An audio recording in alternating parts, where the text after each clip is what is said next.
ঘটনাটো মানে মোৰ পৰীক্ষাৰ ডিউটি আছিল। এই পৰীক্ষাৰ ডিউটি দিব আহি দেখা পালোঁ মানে হেডমাষ্টাৰটো নাই, তেখেতৰ আহি পোৱা নাই। আৰু ইয়াত আহি দেখা পালোঁ তাৰমানে কি হ'ল, আমাৰ পৰীক্ষাৰ ছাত্ৰ ছাত্ৰীক দিবৰ কাৰণে মানে কাগজ নাই। কাগজ নিজে তেওঁ তাৰমানে যোৱাকালিতে আমাৰ আগৰ হেডমাষ্টাৰবিলাকে দুইদিনমান আগতে কাগজ চাগজবিলাক আনি ৰেডি কৰে, বহি চহীবিলাক ৰেডি কৰিব লগা কথা থাকে। চকীদাৰবিলাকে এইবিলাকত চিল মাৰিব লগা বহুত কামবিলাক থাকে, পিন মাৰিব লগা কাম এইবিলাক আছে। কিন্তু তেওঁ কি কৰিছে, চব নিজে দায়িত্ব লয়। আৰু তেওঁৰ ঘৰ দূৰত মুকালমুৱাত। এতিয়া তাৰ পৰা আহি তেওঁ কালি কৈ গৈছে বোলে, তেওঁ যোৱাকালিও অহা নাই। তেওঁ নহা সত্ত্বেও আমি চিট প্লেন এইবিলাক চিট মাৰিলোঁ। কিন্তু তেওঁ বহি চহী এইবিলাক যে যোগাৰ কৰা নাই, এইটো আমি গমো পোৱা নাই। এতিয়া আজি যেতিয়া দেখা পালোঁ যে বহি চহীটো নাই, আৰু তেওঁ বোলে কৈ গৈছে এছিষ্টেণ্টকো যে তুমি ইয়াত 1 টকা খৰচ নকৰিবা, ইয়াত বাকী চাকি একো নকৰিবা। এছিষ্টেণ্টে কৈ গৈছে যে ইয়াত কিন্তু তুমি 1 টকা খৰচ নকৰিবা, মই চববিলাক বস্তু লৈ আহিম। কিন্তু আহি ইয়াত দেখা পাওঁ তেওঁ এতিয়ালৈকে উপস্থিত নাই। এতিয়াতো 9:20 মান হ'ল, এতিয়াও ষ্টুডেণ্টক আমি বহি দিবই পৰা নাই। পৰীক্ষা 9টাৰ পৰাই আছিল। এতিয়া 9:20 হ'ল, কিন্তু ষ্টুডেণ্টক আমি বহি দিব পৰা ব্যৱস্থা হোৱাই নাই এতিয়াও। হেডমাষ্টাৰ অশোক চৌধুৰী। আৰু তেওঁতো স্কুলত একেবাৰে অনিয়মীয়া উপস্থিতি। তেওঁ যোৱাকালিও অহা নাই। পৰীক্ষা এটা চলি আছে, তেওঁ পৰীক্ষাৰ ক'ত কি নাই ইতিমধ্যে আমাৰ গুণোৎসৱ আহি আছে। গুণোৎসৱৰ বিভিন্ন কাম তেওঁ পেলাই থৈছে। বেৰা চেৰা এইবিলাক দিবলগীয়া ক'তো এটা মানে কাম কৰা নাই। আজি 10 দিনো নাই গুণোৎসৱলৈকে। ইকো ক্লাবৰ যিটো কাম, ইকো ক্লাবটোৰ এতিয়ালৈকে 1 পইচাও তেওঁ খৰচ কৰা নাই। ইকো ক্লাবৰ আমি কোনো কামেই কৰা নাই। এইবিলাক বিভিন্ন তাৰমানে বেমেজালি। শিক্ষকক কোনো দায়িত্বই নিদিয়ে, আৰু সেইকাৰণে আমি দায়িত্ববিলাকো নলওঁ। তেওঁ দায়িত্ব নিদিয়েও, নাহিলেও তাৰমানে কাকো নকয়। তেওঁ স্কুলত নাহিলেও কাকো কৈ নাযায়। আজিতো আমি যোগাযোগ কৰা নাই, কাৰণ তেওঁ গোটেইবিলাক বস্তু অনাৰ কথা। এতিয়া আমাৰ যোগাযোগ কৰিবলগীয়াই নাই। তেওঁ গোটেই দায়িত্ব তেওঁ নিজে লয়। আৰু আমাৰ যিটো মেনেজিং কমিটি আছে, তেওঁলোকৰ লগত কি আলোচনা কৰি কি কৰে তেওঁলোকে জানে। আমাৰ লগত কোনো কথা বতৰা নাই। এতিয়া বহি আনিব দিছে, বহি অলপ কাগজ আনি দিছে আমাৰ সভাপতি কাগজ অনা আমাৰ স্কুলত ৰেকৰ্ড নাছিল, কাৰণ আমাৰ ষ্টাফ গোটেই মজবুত ষ্টাফ আছে। কাষত দোকান আছে, দোকানত কৈ দিলেই হয়। তেওঁ কিন্তু এইবিলাক নকৰে। তেওঁ চব নিজে দায়িত্ব লয়, কিন্তু সময়ৰ মূৰত হাহাকাৰ। নিজৰ মতালিত চব এইবিলাক কৰে, কাৰো লগত কথা বতৰা নাই। প্ৰি টেষ্ট ক্লাছ 10ৰ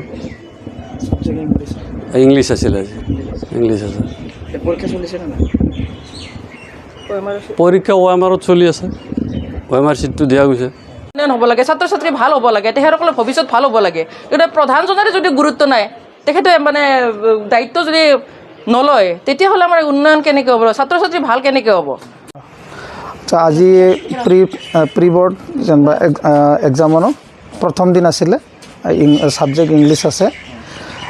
মোক 13 তাৰিখে কৈ গৈছে ছাৰে, তুমি মানে একো বহি চহি নানিবা, 1 টকাও খৰচ নকৰিবা, মই নিজে আনিম। সেইকাৰণে মই থাকিলোঁ। এতিয়া আজিলৈকে 9:25 মান হ'ল, আহি পোৱা নাই। তেখেতে আহি পোৱা নাই, দায়িত্ব দিয়া নাই। সেইখিনি ছুটীত নাই। এনেকুৱাই সদায় মানে ক্লাছ টাইম হ'লেও 11টা 10:30 এনেকুৱা টাইমত আহি পায়। নাই, একো নজনায়। ক্লাছ যে মেইনটেইন কৰিব লাগে সেইখিনিও নকয়। কিন্তু মই যেনিবা এছিষ্টেণ্ট হেডৰ কাৰণে মানে চাওঁ আৰু সেইখিনি। কিন্তু ফাইনেন্সিয়েল মোৰ হাততো 1 টকাৰ কিবা নাই। আৰু যদি একাডেমিকখিনি মই চাওঁ, কিন্তু দোকানবিলাকত যিটো বাকী কিবা আনিব লগা আছে, সেইবিলাক দায়িত্বটো একেবাৰে নিদিয়ে। মই মানে কিবা এটা খৰচ কৰিলেও সেইখিনি পইচা মই ঘূৰাই নাপাওঁ।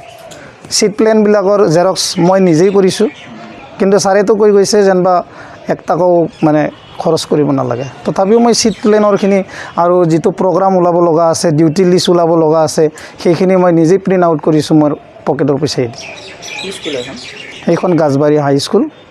আমি পৰীক্ষাৰ বহি পোৱা নাই, হেড ছাৰো আহি পোৱা নাই এতিয়ালৈকে। কেইটা বাজিল এতিয়া পৰীক্ষা কেইটা পৰা আছিলে? পৰীক্ষা 9টা বজাৰ পৰা। 9টাৰ পৰা আছিলে, এতিয়ালৈকে বহি পোৱা নাই? নাই পোৱা।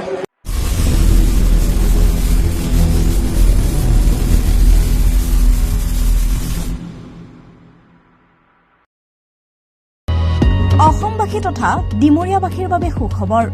কামৰূপ মহানগৰ জিলাৰ সোণাপুৰত স্থাপন ডিমছ হাস্পতাল এণ্ড নাৰ্ছিং হোম।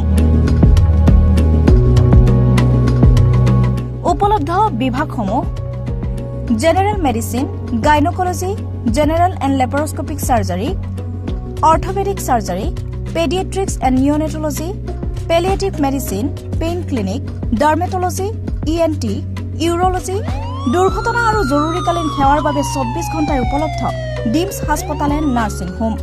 অত্যাধুনিক সা সুবিধাৰে পৰিপূৰ্ণ ডিমছ হাস্পতাল এণ্ড নাৰ্ছিং হোমত উপলব্ধ digital X-ray, 24 hours pathology, ECG, PAC clinic, 24 hours RMO doctors. ঠিকনা বৰঘাট, সোণাপুৰ, কামৰূপ মহানগৰ জিলা। যোগাযোগৰ নম্বৰ 8009040080।